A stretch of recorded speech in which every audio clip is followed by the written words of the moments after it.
So welcome to the next session in our Emergathon. So our presenters for this session are myself, Marilyn, and Marina Demchenko. So Hello. let us tell you about ourselves. So I myself, you've already learned, you believe that Gaia has evolved humans to be her reflective organs, and Gaia asks us to care for planet, places, peoples, and persons. As the founder of Integral City Meshworks, I'm also the author of the Integral City book series and the Tales of the Croft Regenerators, which is a novella series. I'm an evolutionary leader, a researcher, and a member of the Integral Europe Academic Consortium and Global Accreditation Council. And I'm a Fintorn Fellow, and I served as Fellow for the Urban Arena Europe and Ambassador for World Unity Week and World Peace Week. So, Marina, how about introducing yourself? Yeah, I'm an Earthling with the Slavic roots, and we also mentioned this necessity of feeling connected to the either to the place where you live now, or maybe to the place which nurtured you, which brought most to your cultural development, to your vision, beliefs, convictions, judgments, or maybe lack of judgments. And it's really important that we being these global citizens or global nomads, as we discussed already, it realized and revealed that it's really important for our individual development to stay connected to those places, or maybe one place, or it could be dozens of places where you have lived and which influenced us as experts, as people, as friends, maybe as parts of our families. So I'm PhD in economics, a researcher. I work in the integral approach on the holistic development of individuals, organizations, communities, and cities. I work as a facilitator, as the consultant, or maybe as a coach for people who want to make the development of their social systems easy, predictable, effective, and inspiring. And I also like to think about the future in the positive way. And I hope that people can, first of all, remember and recollect that we all are parts of this wonderful Gaia organism. And connected together, we can bring prosperity and threadability to our wonderful mother planet. Thank you, Marina. It's a joy to work with you. So let us tell you a little bit about how we've designed this program that we're calling Lead Alive. It's one of our flagship programs for Living Cities Earth. And we think about it as an integral inquiry, action, and impact program. So we want to find that there's an opportunity to discover a scaffolding for our living cities, so that everyone can find a way to determine the intelligences of the city. We have interconnected our inner key and mesh scan assessments, which you will get either at the beginning of the program or in the middle. And that will help disclose the intelligences, the 5 maps that I have already introduced you to, and the 4 voices of the city. We will look at actually doing a prototype of solutions as a collective, and that we will meshwork operating systems through a power dynamics, because we're actually asking people to think about power in their cities.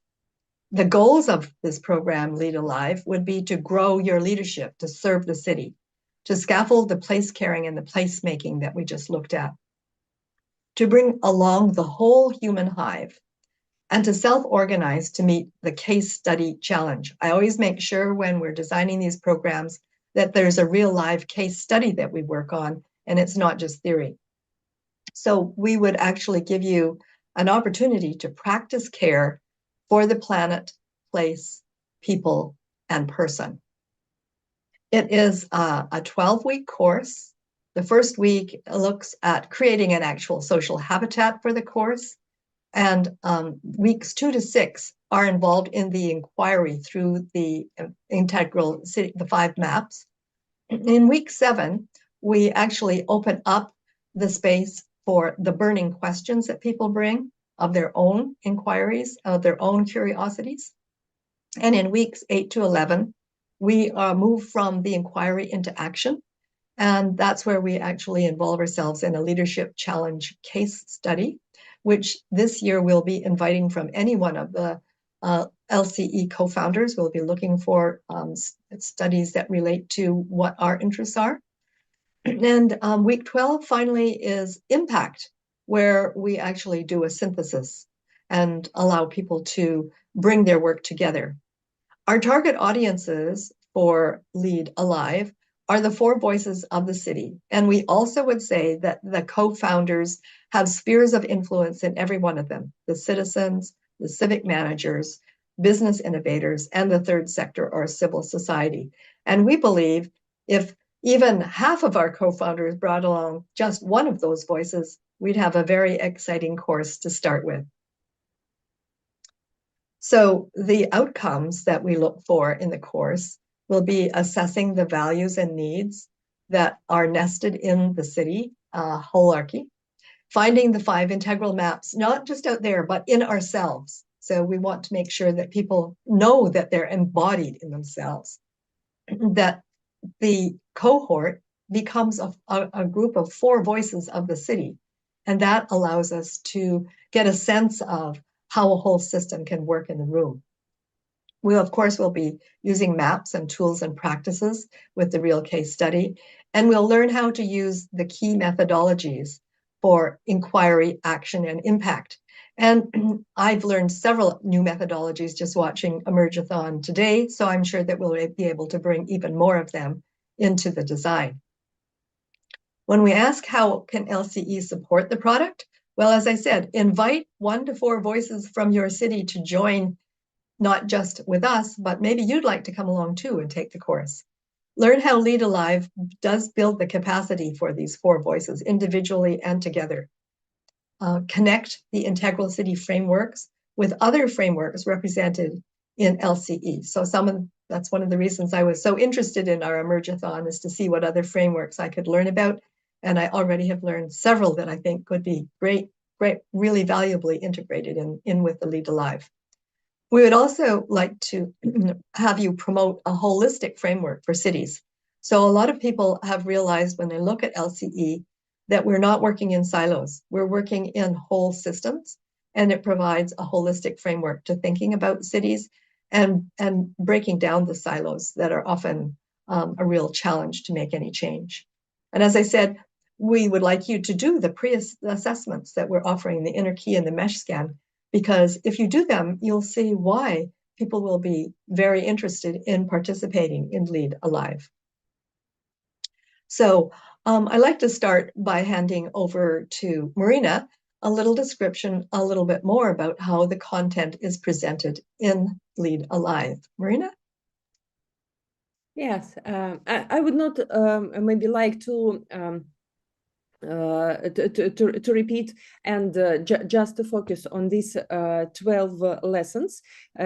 First is sort of the introductory one, and it will bring us the overall picture of whom we have on board and how we can co-create together, and what are the topics and what are the intentions. We also discussed that it would be great if we could just make the assessment of our participants before the course. So they thought that at the entry we could invite our participants to take the inner keys approach, and in the middle, before coming to action of our participants, we can invite them to fill in the mesh scan research as well, and to have their to find out how their perceptions and how the visions of the participants has changed throughout the program. So second lesson is second till 6th lessons are about the maps, and we will talk maybe in more details in the next slides about these maps of integral city. Also Marilyn already referred to them in the previous presentation. Lesson 7 will be about the exploring the voices and understanding how these voices are sounding inside of us, and what of these voices are maybe more familiar for us, and what is the challenge for leadership of the participants, and what are their questions and connections to these four voices, and what these four voices wanted to ask them. At lesson 8, we will explore the challenges which we really have in our day-to-day work, just to interweave everything which people have learned during this course, and how it could be implemented in their day-to-day practice.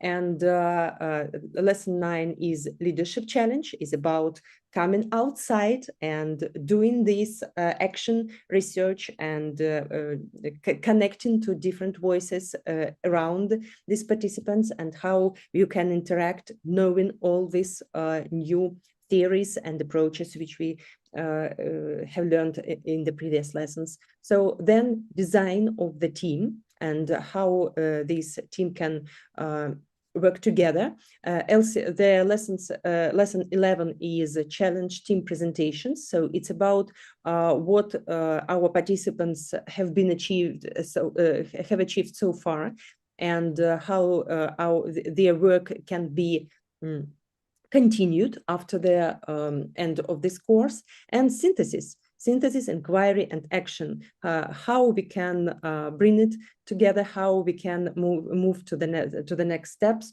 what can be done next. So, and we wanted to tell more about each of the lessons. So these are the sort of agreements and values which we want to promote in this course. It's really important for us to stick to these small rules which will provide confidentiality and trust. We really want to give this safe space for people, a space of compassion and curiosity and genuine interest to the life and vision of each of the participants. We also are going to provide this space of support, mutual support, and help to each other. We also are going to provide this idea of taking time and have have the pace and being able to stop, or maybe to start again when a person needs this most of all, to embrace confusion and to create space of emergence, to stretch and challenge together to the highest mutual possibilities, and to co-create something novel, important, vitally wonderful, which can happen, because again it's about emergence and co-creation together, and again to have fun, because it's really important to tackle with maybe not so easy and difficult problems with the curiosity, with joy, with support to each other, with caring and with love. Thank you, Marina. So I just would like to start with introducing a particular character that we've discovered exists in LCE. And so meet Lucy. So Lucy is the dancing LCE human in all of us. And so Lucy is actually the person who is going to be dancing through the question in lesson 1 of who's here. So we're going to be looking for the names and locations and the qualities of aliveness, what we care for, what our burning questions are. And Lucy is going to dance her way with all kinds of steps through all of the lessons. So Marina, tell us a little bit more about how Lucy will turn up in lesson 1, and sorry, in lesson 2, which is map 1. Yes. Yes. So this is a small human being with big palms who wants to hug and to together. It's not the single dance. I think it's a dance in pair, or maybe just in big circle with other wonderful creatures, and not only human beings, maybe with all forms of life. So speaking about the integral framework, we are starting with these four-dimensional aqual quadrants presented with Ken Wilber. We are looking at individual and collective and internal and external expressions of a person, and looking at different aspects which are about our intentions, our culture, our biophysical aspects of development and features, and of course about our social interactions. So in subjective and objective aspects of development, intersubjective, which is about culture, and interobjective, which is about our social belongingness and nestedness in bigger systems. And again, we are looking at these four quadrants as the stages of development through their transcendent and embracing of more complexity with more curiosity. And that's it's, if you can see in the center is a wonderful spiral, which brings us the opportunity to grow with joy, with curiosity, with love, and to expand our capacities both in our internal development and in our external sort of interactions with the wider world. Thank you, Marina. So let's move on to lesson 3, where we look at map 2. So map 2 is this nested holarchy of city systems, where we see the individual. Here's Lucy dancing through the family, the group, the organizations, which are our workplaces, education and healthcare, our community, the city itself, and the world, the ecoregion. So when we look at the nested holarchy of city systems, we're looking again at the 4 voices that are interacting through all of those. And as we discover that, we discover again the dynamics of the city and how these all interact and influence one another. You can actually even see some of the complexities that are reflected here in the colors that are coming from spiral dynamics that represent the kinds of organizations that are embedded in here, and the complexity that occurs when we unpack the implications of all those different values and needs. So let's look at the next lesson. So the next lesson, I'll just precede before you speak, Marina, because here's Lucy. Lucy is going through our map 3 here and growing from beige to purple to red to blue to, it should be red to blue, it should be orange and green, and then finally yellow. Perhaps Lucy skipped a little color in there as she was being very creatively put together in a very loose way. But I did want to just sort of explain. Here we go. Over to you, Marina, to talk about map 3 and lesson 4. Yes, throughout our development, we increase our capacities and our talents and the complexity which we can embrace. So each individual is growing up and bringing more values into our own development and to the development in our collaboration with other people. And when we co-create together in families and groups, sometimes we are on the same stages of vertical development, sometimes on different. And that's the diversity, that's the inclusion, and that's the opportunity to hear the voices of people with different perspectives, with different perceptions, with different cultural attitudes and values. So when we have different organizations, we have more people, and organizations are formed from groups of different people on different levels of development.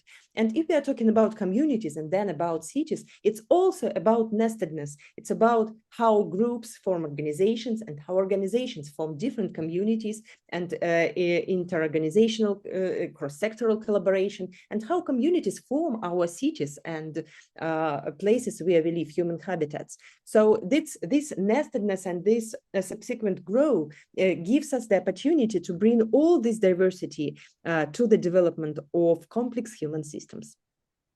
Thank you, Marina. So here we go. Our dancing Lucy looks like she's making footsteps. And in fact, she is, because she's dancing through all of these different organizational structures. And this is the map 4, which is the complex adaptive structures of change that coexist in the city, from the hearth to the tribe to the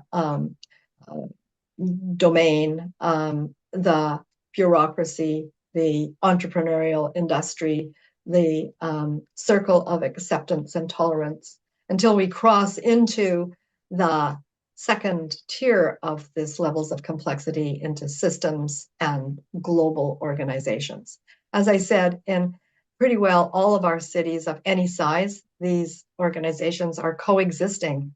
And when we start to look at the challenges that we give our students, they'll have to realize what structures they're actually working with. So from lesson 5, we go to lesson 6. Lesson 6 is about spirituality in the human hive.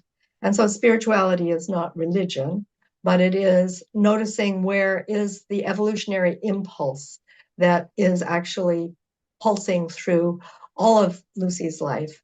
And this allows us in this lesson to be able to appreciate the different values and needs that coexist in the city. So from lesson 6, there's the actual map that I draw, a little bit more complex than the one that I had with Lucy there, which is really showing sort of the involutionary and evolutionary flow of beauty, truth, and goodness. And that is really how we get the students in our course to really engage in spirituality in the city, is noticing where beauty, truth, and goodness are actually showing up and dancing through our lives. So next lesson, 7, and I turn it back to Marina, lesson 7 and 8.